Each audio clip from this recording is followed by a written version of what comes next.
জঙ্গে খাইবারের যুদ্ধে হযরত খালিদ বিন ওয়ালিদ রাদিয়াল্লাহু তাআলা এই যুদ্ধ করতে করতে ওনার সাথে কোনো পলোয়ান পারত না, ওনার সামনে কোনো পলোয়ান দাঁড়াতে থাকতো না। এই যুদ্ধ করতে করতে এক পর্যায়ে দেখা গেল ওনার মাথার মুকুটটা জমিনে পড়ে গেছে। নিজেকে সেভ না করে ওই মুকুটটা সেভ করতেছিল। যুদ্ধে খালিদ বিন ওয়ালিদ রাদিয়াল্লাহু তাআলা ওই যুদ্ধে মুসলমান বিজয় লাভ করেছে। খালিদ বিন ওয়ালিদ রাদিয়াল্লাহু তাআলা কে জিজ্ঞেস করা হলো, এই খালিদ বিন ওয়ালিদ, আপনি নিজেকে সেভ না করে কেন আপনি মুকুটটা সেভ করতেছিলেন?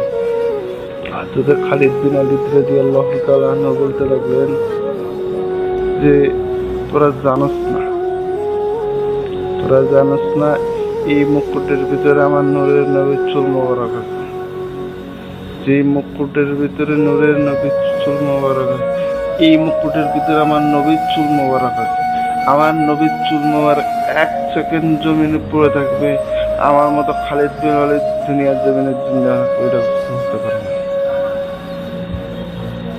নবীর প্রেম তো একটা গাধাও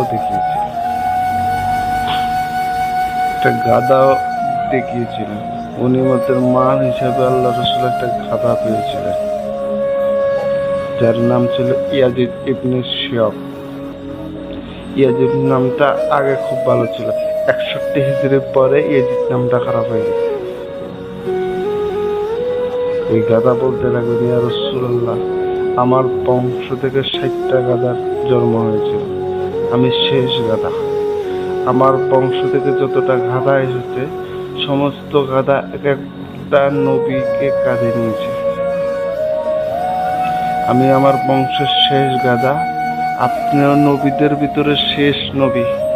আমার মনে বড় ইচ্ছা, মনে বড় তামান্না ছিল, ইয়া রাসূলুল্লাহ, আমি আপনাকে কাঁধে নেব, আমি আপনার রাসূলকে কাঁধে নেব। আমার মালিক ইহুদি আমাকে যতই পিটাপিটি করত, আমি তার কাঁধে নিতাম না। আল্লাহ রাসূল যখন দুনিয়া থেকে বিদায় হয়ে গেলেন, ওই ইয়াজিদ ইবনে শিহাব, ওই গাধাটা হাইসাব ইবনে নাহিয়ানের কূপের ভিতরে লাফ দিয়ে আত্মহত্যা করেছিল। ও বলতবির জন্য বাঁচিয়েছি, ওই নবী যেহেতু নাই, আমি আর দুনিয়ার জমিনে থাকতে চাই। নবীর প্রেমে জীবন দিয়ে দিলেন।